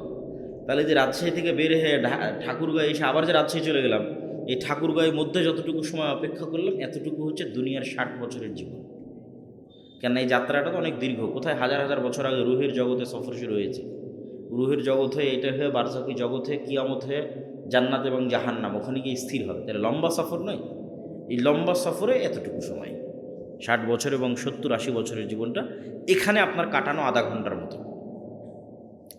এই জন্য এটাকে যখন আপনি অতীত কল্পনা করতে পারবেন, এবং জান্নাত জাহান্নাম বারজাকি জীবন এবং কবর সম্পর্কে আল্লাহ গায়েবের এই জগৎগুলো সম্পর্কে যা যা নিউজ দিয়ে রেখেছে, ওগুলোর উপর যখন ইয়াকিন রাখতে পারবেন, ওই পরকালের যতগুলো সংবাদ দেওয়া আছে প্রত্যেকটা কিন্তু দুনিয়ার সাথে কানেক্টেড। যেমন আপনারা শাইখ আব্দুর রাজ্জাক মুনিসবের বক্তব্য শুনেছেন যে জাহান্নামীদের শরীর অনেক বড় হয়, এক কাঁধ থেকে আর এক কাঁধের দূরত্ব এত, এক কানের লুতি থেকে কাঁধের দূরত্ব এত, ঠিক আছে, দাঁত এত বড়। এই যে বড় হচ্ছে শরীর, ইবনুল কাইয়িম বলছেন এটাও দুনিয়ার প্রভাব। দুনিয়াতে যার মনের চাহিদা শাহওয়াতুন নফস যত বড় ছিল, ওর ওই শাহওয়াতুন নফস অনুযায়ী ওর শরীর অত বড় হবে। তাহলে পরকালে যা যা ঘটবে তার প্রত্যেকটা কিসের প্রভাবে ঘটবে? দুনিয়ার প্রভাবে ঘটবে। এটা একটা আর একটার সাথে কানেক্টেড। ওইটার গায়েবের সংবাদ এখানে আগে দেওয়া আছে, এবং প্রত্যেকটার একটা রূপ পরকালে কিয়ামতের মাঠে আপনি দেখতে পাবেন। যেমন আপনার যে ধন সম্পদের জাকাত দেননি, সেই ধন সম্পদ সাপের আকৃতিতে আপনার সামনে পেশ করা হবে। এর একটা রূপ। আপনি যদি সূরা বাকারা এবং সূরা আলে ইমরান তেলাওয়াত করে থাকেন, তাহলে মেঘের ছায়া হিসেবে সূরা বাকারা এবং সূরা আলে ইমরান কিয়ামতের মাঠে উপস্থিত হবে। তাহলে দুনিয়ার প্রত্যেকটা আমলের একটা রূপ এবং একটা প্রভাব কিয়ামতের মাঠে দেখা যাবে। এগুলো গায়েবের সংবাদ দুনিয়া দিয়ে দেওয়া আছে, এবং এগুলো দুনিয়ার সাথে কানেক্টেড। কবর, জান্নাত, জাহান্নাম এগুলো দুনিয়ার সাথে কানেক্টেড হিসেবে থাকবে। এবং এক জগতে থাকা অবস্থায় আর এক জগতের কিছু আলামত দেওয়া আছে। প্রত্যেক জগতে থাকা অবস্থা, আমরা এখন এই জগতে আছি, এর পরের জগতের নাম হচ্ছে বারজাখি জগৎ, কবরের জগৎ। তাহলে কবরের জগতের কিছু আলামত এই জগতে দেওয়া আছে। সেটা হচ্ছে প্রতিদিন যে আমরা ঘুমাচ্ছি, এটা হচ্ছে এর পরের যে জগতে যাব তার সাথে কানেক্টেড। এতক্ষণ তো বাস্তব জগতে, কিন্তু যখনই ঘুম চলে যাচ্ছে তখনই বারজাকি জগতে চলে যাচ্ছে পরেরটা। এর পরের যেটা পার্মানেন্টলি শুরু হবে ওটাতে চলে, আবার সকালবেলা ঘুম থেকে উঠতেছি, আবার ঘুম চলে যাচ্ছে, আবার ঘুম, যতবার ঘুম যাচ্ছে ততবার বারজাকি জগতে যাচ্ছে, আবার ফেরত আসছে, না পরেরটা পার্মানেন্টলি বারজাকি জগৎ। ঠিক এবার যখন কবরে চলে গেলেন, তখন কবরে চলে গিয়ে আল্লাহ সুবহানাহু ওয়া তাআলা রাসূল বলতেছে যে কেউ যদি জান্নাতি হয় তাহলে জান্নাতের ঠান্ডা বাতাস সে পাবে, কেউ যদি জাহান্নামী হয় তাহলে জাহান্নামের গরম আবহাওয়া আসবে। তাহলে পরেরটা কি হচ্ছে আগেরটাতেই বোঝা যাচ্ছে, মানে কবরে থেকেই ও বুঝতে পারতেছে আর পরে কী হবে, এখনও শুরু হয়নি, কিন্তু ঠান্ডা বাতাসেই বুঝতে পারতেছে আর পরেরটা জান্নাত এরকম হতে পারে, ধারণা করা যাচ্ছে। যেমন এখানে বসে থেকে ধারণা করা যাচ্ছে ঘুমের জগৎটা কেমন, ওইটাই তো বারজাকি জগৎ। তাহলে এবার যখন বারজাকি জগতে চলে গেছে তখন ওখানে বসে থেকে ধারণা করা যাচ্ছে জান্নাত কেমন হতে পারে, জাহান্নাম কেমন হতে পারে, কেন জাহান্নামের গরম বাতাস কবরে তো আসতেছে।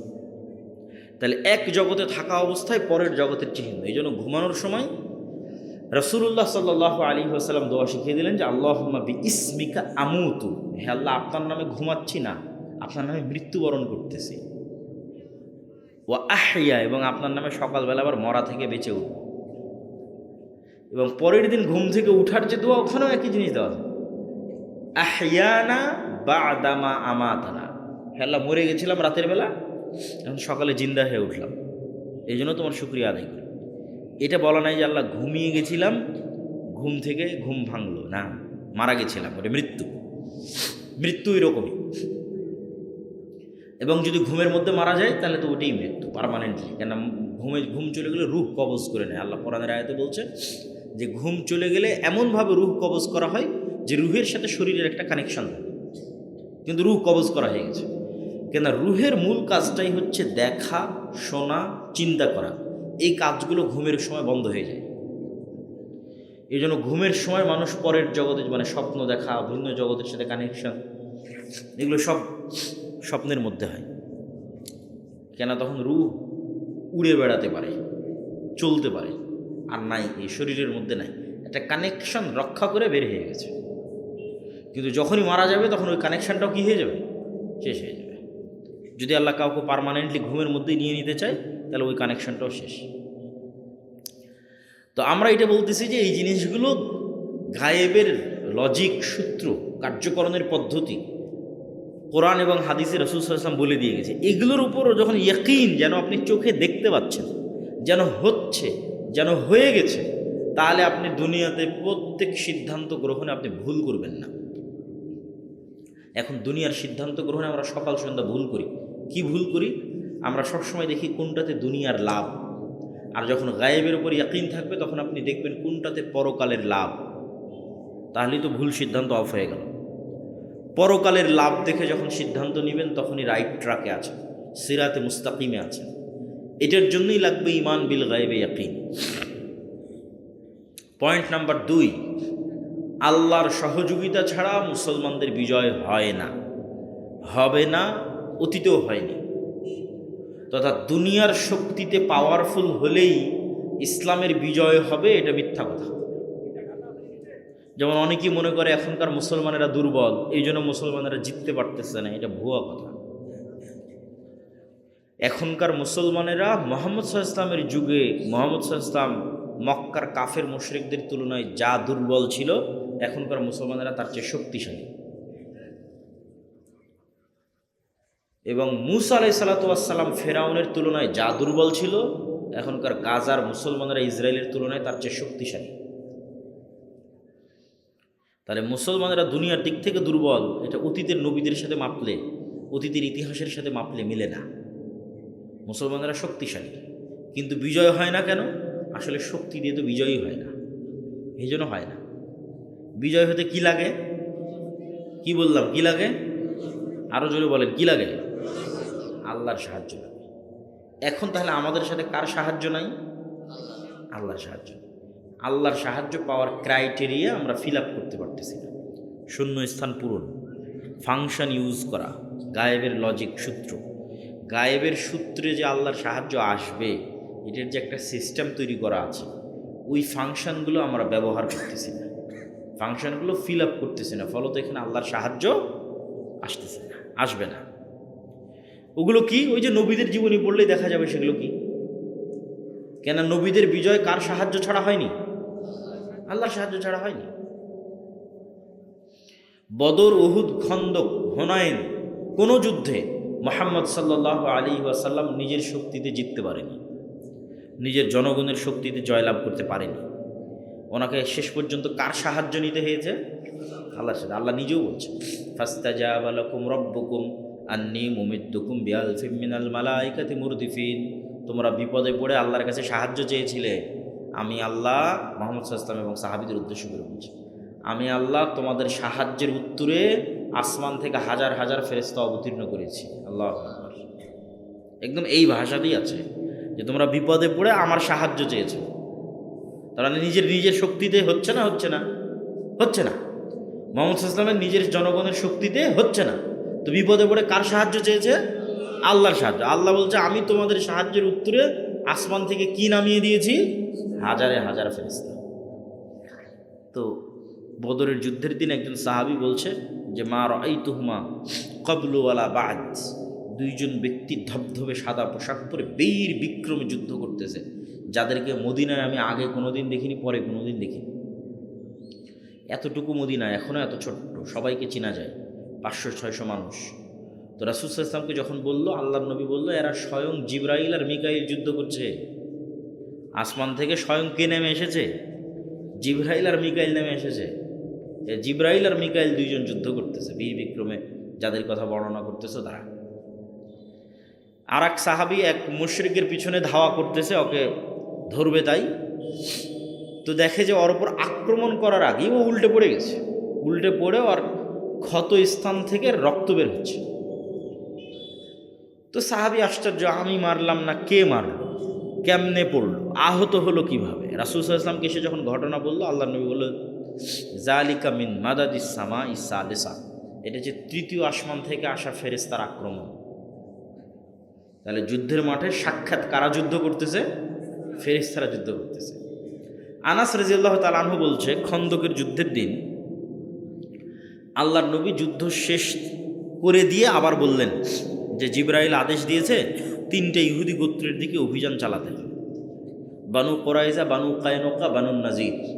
তো আনাস রাদিয়াল্লাহু তাআলা আনহু বলছে, আমরা সব সাহাবী মিলে যখন ইহুদি গোত্রের দিকে যাচ্ছি, তখন আমাদের সামনে ধুলায় অন্ধকার। কেন ধুলায় অন্ধকার?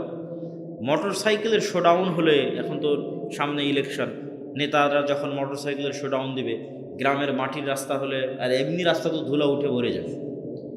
তো বলছে, আমাদের সামনে দিয়ে জিবরাইলের ঘোড় সওয়ার বাহিনী গেছে। তো জিবরাইলের ঘোড় সওয়ার বাহিনীর পায়ের আঘাতে ধুলায় অন্ধকার হয়ে আছে। বলেন আল্লাহু আকবার। তাহলে কি পরিমাণ বাস্তব চোখে দেখতেছে সাহাবীরা, আল্লাহর রাসূলকে আল্লাহ সহযোগিতা করতেছে ফেরেশতা দিয়ে, তার একদম চোখে দেখা বাস্তব নমুনা, কাল্পনিক কোনো নমুনা। এটাই গায়েব, এটাই গায়েবের উপর ইয়াকিন। তাহলে ওই সাহাবীদের বিশ্বাস যে ফেরেশতা আছে, ফেরেশতা যুদ্ধ করতে পারে, ফেরেশতা আল্লাহর অনুমতিতে মানুষকে সহযোগিতা করতে পারে, ওই সাহাবীর বিশ্বাস আর আমার বিশ্বাস এক হবে? হবে না। ওই কাছাকাছি ওই রকম বিশ্বাস যেদিন অর্জন করতে পারবেন, ওই দিন মুক্তির রাস্তা শুরু। হানজালা রাদিয়াল্লাহু তাআলা উহুদের যুদ্ধে মারা গেছেন, আল্লাহ তাকে শহীদ হিসেবে কবুল করুক, আল্লাহুম্মা। তো ওনার ক্ষেত্রে রাসূল সাল্লাল্লাহু আলাইহি ওয়াসাল্লাম বলতেছে, সাহাবীরা বলতেছে তাকে গোসল দিতে হবে, কেন? তারপর ফরজ গোসল ছিল। তো আল্লাহর নবী বলতেছে যে, ইন্না সাহিবাকুম তুগাসসিলুহুল মালায়েকা। তোমাদের বন্ধু হানজালাকে ইতিমধ্যেই ফেরেশতারা গোসল দিয়ে ফেলেছে। তাহলে গোসল দেওয়া দুনিয়ার কাজ, বাস্তব জগতের কাজ, এটা ইতিমধ্যে ফেরেশতারা কি করে ফেলেছে? সম্পূর্ণ করে ফেলেছে। তো আবার সাহাবীদেরকে আল্লাহর নবী শোনাচ্ছে। তো এরকম ফেরেশতা রাসূল সাল্লাল্লাহু আলাইহি ওয়াসাল্লামের জীবদ্দশায় ফেরেশতাদের সাথে সাহাবী এবং আল্লাহর নবীর কানেক্টিভিটি, ইন্টারাকশন, অসংখ্য বর্ণনা, আমি বহু বক্তব্য পূর্ণ আলোচনা করেছি। পূর্ণ না পেলেও আল্লাহর পথে যাত্রা বইটা আজকে যদি 2-1 কপি থাকে আমাদের স্টেজে অথবা গাড়িতে, তাহলে ওই বইয়ের মধ্যে এই যা আলোচনা আজকে করব তার সব আলোচনায় আছে। তাহলে আমরা 2 নম্বর পয়েন্টে আছি, আল্লাহর সাহায্য ছাড়া নবীদেরও বিজয় হয়নি। আমি আপনি কে? নবীরাই আল্লাহর সাহায্য ছাড়া জিততে পারেনি। হুনাইনের যুদ্ধের দিন আল্লাহর নবী কাফের মুশরিকদের যে শক্তিশালী, 2টা কারণে। এক, ওই দিন মুজাহিদ সাহাবীর সংখ্যা 12,000, আল্লাহ নবী তার জীবনে এত মানুষ তার পক্ষে দাঁড়িয়ে যুদ্ধ করছে এটা দেখেনি। কেন বদরে দেখেছে মাত্র 300 জন, উহুদে দেখেছে মাত্র 700 জন, 300 জন আবার মোনাফিকি করে চলে গেছে। খন্দকে তো আরও করুণ অবস্থা, সেখানে 12,000 সাহাবীরাও কোনো দিন দেখেনি যে তাদের পক্ষে 12,000 মানুষ দাঁড়িয়েছে। এটা একটা। দুই, অল্প কয়েকদিন আগে তারা মক্কা বিজয় করে এসেছে। তো মক্কা বিজয় করার কারণে আত্মবিশ্বাস অনেক উপরে সাহাবীদের, যারে আমরা মক্কা বিজয় করেছি আর কি, সামনে আবার কে আছে। আবার উপস্থিত মুজাহিদের সংখ্যা 12,000, আর সামনে বিপরীত কাফের মুশরিকদের সংখ্যা 6-7 হাজার। তো এখন আল্লাহর উপর ভরসার চেয়ে সাহাবীদের ভরসা চলে এসেছে নিজের শক্তির উপর, যেটা আমরা মনে করতেছি যে না আমরা মনে দুর্বল, এই জন্য জিততে পারতেছি না। জি না, সমস্যা কোথায় সেটা বুঝেন। তো সাহাবীদের ভরসা চলে এসেছে নিজের শক্তির উপর। যুদ্ধের 5-10 মিনিটের মধ্যে সব যুদ্ধের মাঠ ছেড়ে দিয়ে পালাচ্ছে, সবাই যুদ্ধের মাঠ ছেড়ে দিয়ে আল্লাহর নবীর সামনে তার জীবদ্দশায় পালিয়ে যাচ্ছে। তাহলে শক্তি দিয়ে নবীর বিজয় হচ্ছে? শক্তি দিয়ে নবীর বিজয় হচ্ছে না। নবীর বিজয় হতে লাগতেছে আল্লাহর সাহায্য।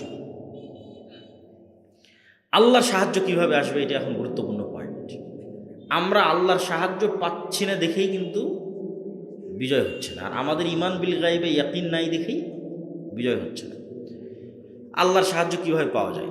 বদরের যুদ্ধের দিন রাসূলুল্লাহ সাল্লাল্লাহু আলাইহি ওয়াসাল্লাম বদরের যুদ্ধের আগের রাত এবং বদরের যুদ্ধের দিন, এই দুই সময়ে রাসূল সাল্লাল্লাহু আলাইহি ওয়াসাল্লামের যে দীর্ঘ ইবাদত, এই দীর্ঘ ইবাদতের বর্ণনা হাদিসে বিস্তারিত এসেছে যে রাসূলুল্লাহ সাল্লাল্লাহু আলাইহি ওয়াসাল্লাম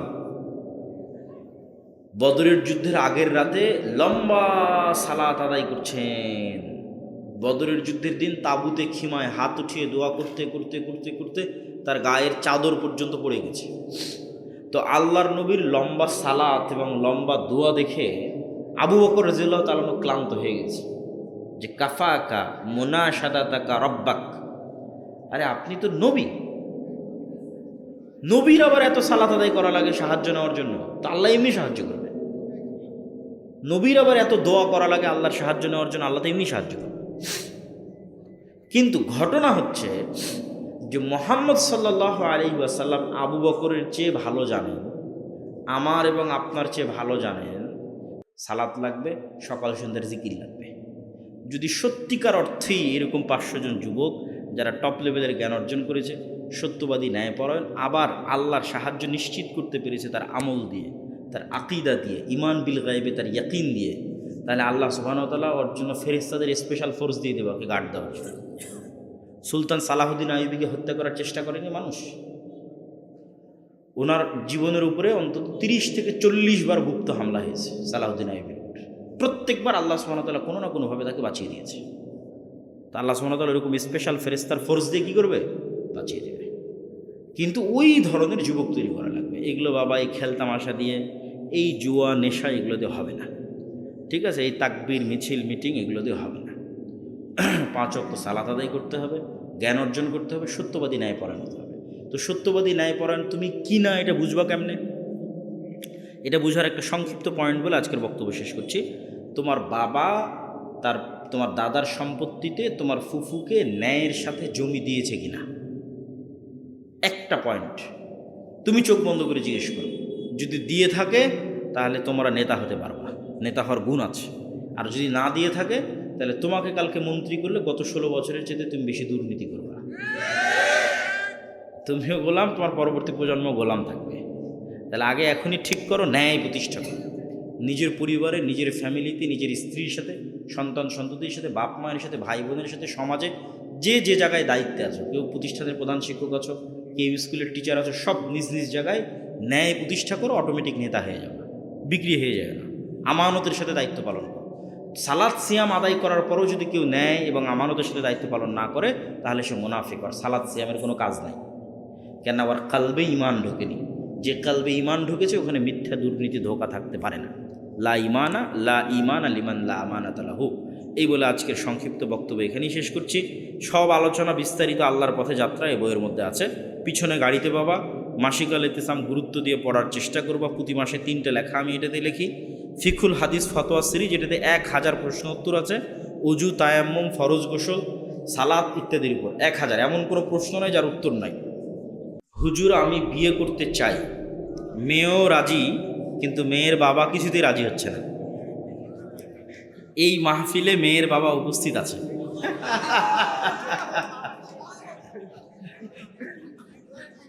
তো মেয়ের বাবা যে উপস্থিত আছে, তুমি তো নাম ঠিকানা কিছুই লেখোনি। আচ্ছা, প্রথম কথা হচ্ছে মেয়ের বাবা যদি রাজি না হয় তাহলে বিয়ে কোনো সুযোগ নাই। ছেলের বাবা রাজি না হলেও ছেলে বিয়ে করতে পারবে, কোনো সমস্যা নেই। যে কোনো মেয়েকে ছেলে বিবাহ করতে চায়, ছেলের বাবা মা পছন্দ করতেছে না, এতে কোনো সমস্যা নেই। মেয়ের বাবা রাজি থাকলেই হলো। কিন্তু মেয়ের বাবা যদি রাজি না থাকে তাহলে বিয়ে হওয়ার আর কোনো রাস্তা দুনিয়াতে নাই।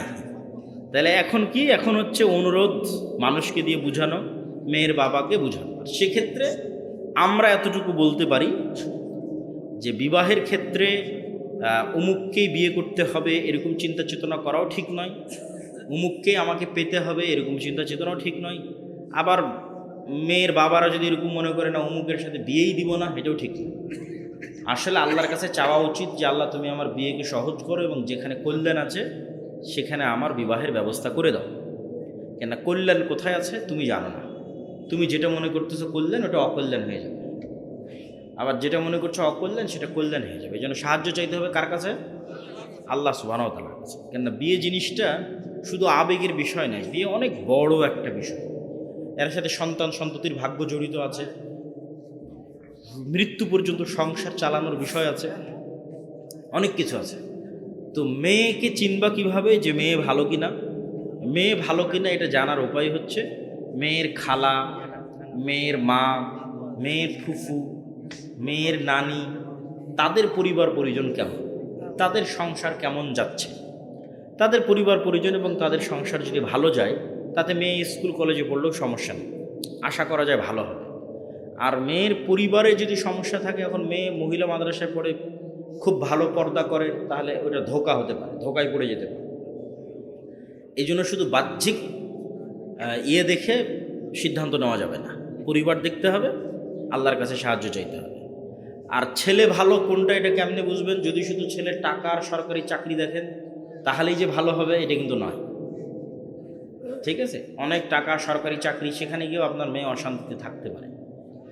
তাহলে দেখতে হবে কি, ছেলের পার্সোনালিটি, ব্যক্তিত্ব, দায়িত্ব নেওয়ার মানসিকতা আছে কিনা, দায়িত্ব পালনের চিন্তা চেতনা আছে কিনা, এবং যুবককেও চিন্তা করতে হবে সে দায়িত্বশীল কিনা। খালি বললাম বিয়ে করে নেব, পড়ে না, টাকা পয়সা ইনকাম করে না, জ্ঞান অর্জন করে না, তাহলে কি হবে? ও শুধু আর একজনের জন্য বোঝা হবে, তার স্ত্রীর হক দিতে পারবে না, তার জন্য বোঝা হবে, নিজের সমাজের জন্য বোঝা হবে। তাহলে একটা মানুষের হক পালন করতে চাইলে ওটার যোগ্য হতে হবে। তো যোগ্যতা নির্ভর করতেছে ব্যক্তিত্বের উপর, পার্সোনালিটির উপর, যে সে দায়িত্ব নিতে চায় কিনা, না দায়িত্ব নিতে চায় না, দায়িত্ব নিতে পারদর্শী কিনা। পুরুষ সবসময় দায়িত্বশীল হতে হবে। আমরা বৈঠক শেষে দোয়া পড়ি, সুবহানাকা, বলো আমার সাথে, সুবহানাকা আল্লাহুম্মা ওয়া বিহামদিকা আশহাদু আল্লা ইলাহা ইল্লা আনতা আস্তাগফিরুকা ওয়া আতুবু ইলাইক। আসসালামু আলাইকুম ওয়া রাহমাতুল্লাহ।